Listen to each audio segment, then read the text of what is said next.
Hello, everybody, and welcome to episode 56 of CCA's Medical Minute, brought to you by Kroger Health. I am here today with my colleague, Andy Ginigundo, our Director of Precision Oncology, and Dr. Burns Blaxall, who is the Director of Precision Medicine at the Christ Hospital in Cincinnati. So, welcome, both of you guys. Thanks, pleasure. Thanks for having us. Each of you has a little bit of a unique perspective, whereas I think Dr. Blaxall's perspective will be kind of more general internal medicine kind of approach, whereas we'll talk to Andy about our specific approach as it relates to precision oncology. But anyway, welcome. And so, Dr. Blaxall, can you tell us about how do you define precision medicine? So precision medicine has been defined by many people in many different ways. Some people, it had its birth in oncology, where we tested tumors for spontaneous mutations that found new medications that could target them specifically. We define it a little more broad, where we consider the shift from reactive to more proactive healthcare. Okay. So that's looking for hereditary disease risks, for cancer, cardiovascular disease, and then also doing high-risk cancer screening because of that for patients who meet different criteria. And then another big thing we're focused on is the $10 word is pharmacogenomics. So there we go. How your genes impact the way that medications work in the body. Gotcha. Okay, which was going to be one of my first questions. Excellent. I was a little worried about tripping over the pronunciation. It's a lot of syllables. And Andy knows that I struggle. I struggle with his name. Just Ginigundo is the only thing we probably have trouble with. I want to hear you say it, though. So I did say Ginigundo. You did. But Pharmacogenomics. Wow, there you go. Well Nailed done. it. Well played. Nailed it. Yeah. So in fact, I'm really excited that we're going to talk about this today because you and I talked recently, and I just found it pretty fascinating what's coming down the pike at us as far as how we're going to use this in order to even dispense medications, kind of on the front end. Mm-hmm. So Andy, if you could talk just a minute about how your role here, as far as precision oncology goes, how we apply that to our own practice. Yeah, no, in two main ways. As Dr. Blaxall had said, really, looking at the tumor, what's unique about this tumor that we can really exploit to better treat it, to understand it, how did it come about, and how we can exploit it to treat that. But in a broader sense, did you perhaps inherit abnormal genes from your mom or your dad that increases your risk of cancer? And those are things that actually can help us predict what your risk of cancer is and either screen sooner or even prevent cancers. Okay. Yeah, interesting. So Dr. Blaxall, you and I have talked, and you've already kind of alluded to it, but this kind of using this genetic testing in order to really kind of optimize the medications that are given, or maybe said another way, to reduce the number of times that maybe ineffective or even maybe unsafe medication might be given relative to a particular patient. How big is this problem? So I think it's very underappreciated. If you look at the top 5 causes of death in the United States, cardiovascular, cancer, close on the heels, stroke. For the past 2 years, it's been COVID, but usually number 4 is actually adverse drug events. Okay. And while that does include overdose, one of the big challenges with that is that about 20% of the population has a mutation in the gene that breaks down opioids. Okay. And that means that if they get a standard dose, they're prone to be addicted about 5 times faster. Wow. There are a lot of things we can do to optimize medications. If you think, let's take yourself as an example. Yeah. You probably see a primary care provider and an oncologist, maybe a couple of oncologists. I think you visited a few. Yes. Maybe you see an actual cadre. Excellent. Right. And maybe you see a cardiologist. Maybe you see, and all of these people prescribe a med or two to try and help you. But who's centrally is tending the store? Mm-hmm. And I think that's important question number 1. And then important question number 2 is, do those drugs play nice with each other in your body? And do they play well with your genetic makeup? Yep. And I think a really underappreciated challenge is that there's an international group called the Clinical Pharmacogenomic Implementation Consortium that I Sounds sit very with. official, CPIC, as I call it. CPIC. That's yes, right. Exactly. That's right. Well done.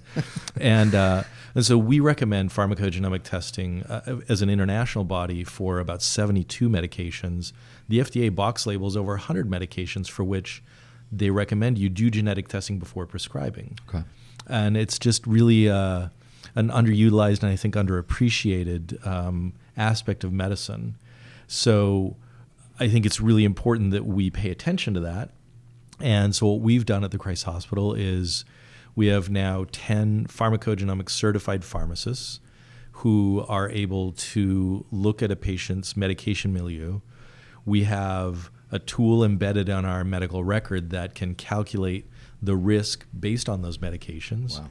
And can then also identify and recommend pharmacogenomic testing for every patient who warrants it.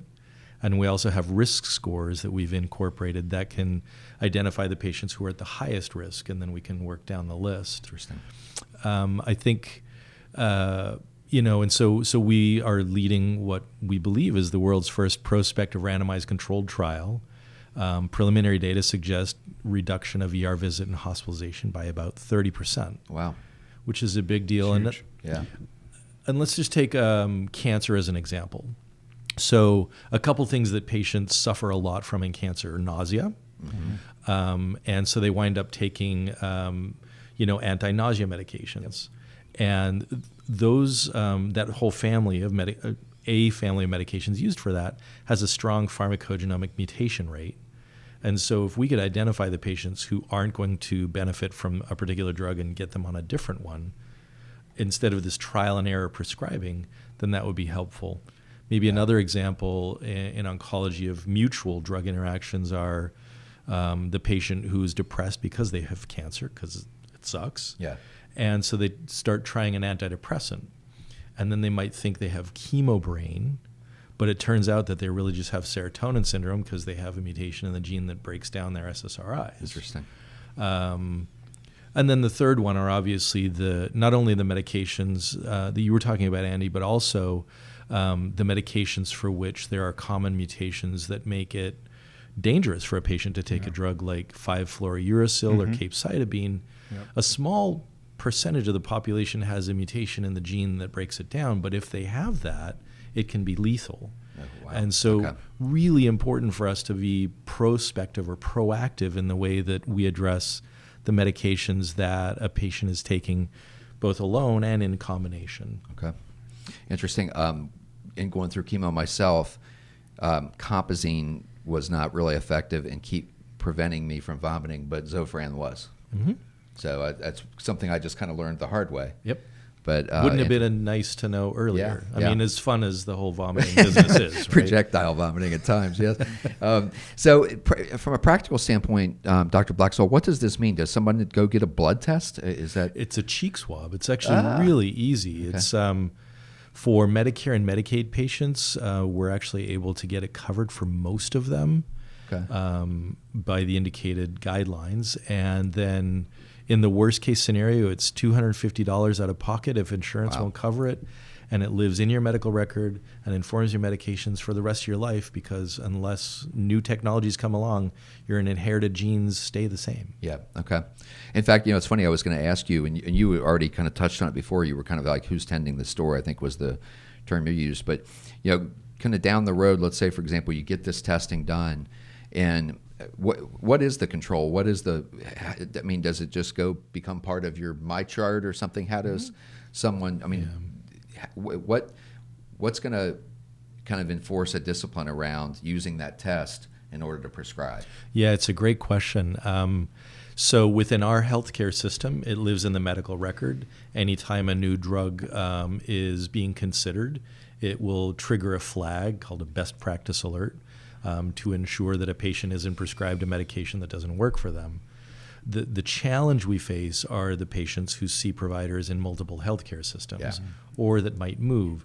So they still have their record in MyChart and they can self-advocate, but that relies on the patient. So we rely a lot on our pharmacists to work within and beyond our health network to identify, let's say, a patient sees us for a couple of specialties and goes somewhere else for another. Okay. Our pharmacists will actually call those other specialties outside and within our hospital system to optimize.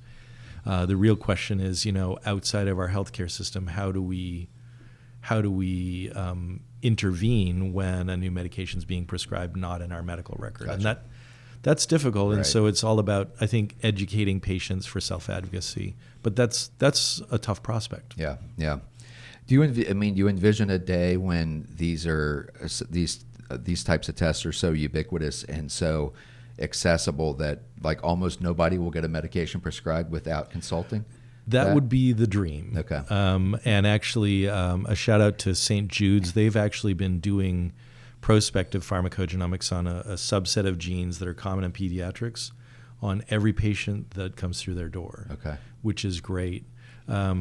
I certainly envision a day where everyone has this, and actually because of that, spent the last 2 years advocating for a bill that was introduced in Congress on March 24th called the Right Drug Dose Now Act, which will have CMS cover and enforce pharmacogenomic testing for all, hopefully. Gotcha. What kind of incremental training, if anything, is required for pharmacists on this? It's a great question. So, it's a relatively new field, a word that was even still difficult to pronounce. And there have been training programs like residency training for pharmacists. There are, I think, 8 nationwide. We're trying to build the 9th at Christ Hospital. They only produce, 10 to 12, 14 pharmacogenomic pharmacists per year. So there's not a lot. There certainly will be a growing demand. There are, for our pharmacists who have not gone through the residency training, there are certificate programs offered by the American College of Clinical Pharmacy and others, individual institutions like Colorado and Mayo and a few others, that can operate for training the pharmacists. But I think it's really important to have the pharmacists involved because they get training on managing all medications comprehensively, whereas, a person who is specialized, a physician over time, gets pretty deep into their specialty, which is amazing, but maybe hasn't backed out to 30,000 feet. Gotcha. Do you ever see, is there any application in this genome research that will actually affect the way drugs are formulated on the front end? Oh, absolutely. And certainly the prime example is the way that cancer drugs have been developed to target specific mutations within particular tumors. But it's already informing new drug development. So, second and third generation drugs that are coming along have been utilizing the pharmacogenomic information to evade that. Okay. And actually very early in my training is when one of the earliest pharmacogenomic mutations was found in beta blockers. Okay. And that helped inform a little bit the third generation of beta blockers that came out. Gotcha. How does someone come out and do this at the Christ Hospital? They can literally go to any provider, particularly we're embedded in primary care. Okay. We're actually trying to be proactive. We have a pharmacist who is embedded in oncology, and their sole job is to review every oral chemo and recommend pharmacogenomics on every patient. But any primary care provider at the Christ Hospital has a pharmacist embedded in their office, and it can be ordered.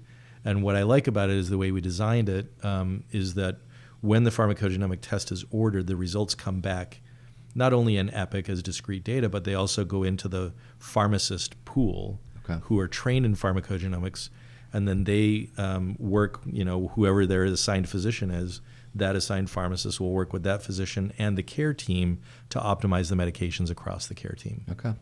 And you're saying max out-of-pocket on this is $250? Max out-of-pocket $250.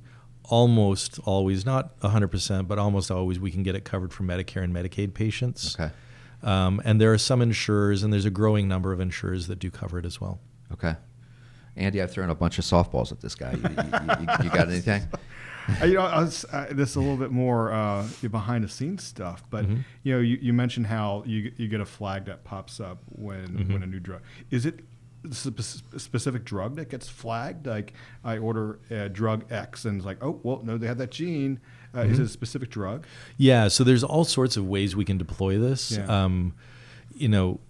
providers are not super excited about new interruptive practice alerts, but they're important, right? So we do have that all built out. So if pharmacogenomic testing has been done and you go to order, your proactive orders for a colorectal cancer patient who is going to take capecitabine or 5-fluorouracil, they have that genetic mutation. It says danger, Will Robinson, and don't take this medication. So within our healthcare system, that should flag for any indicated medication. And then again, just the question is when patients go beyond the network. Right. The good news is Epic is finally building something in their genomics module called Orders and Results Anywhere, or ORA.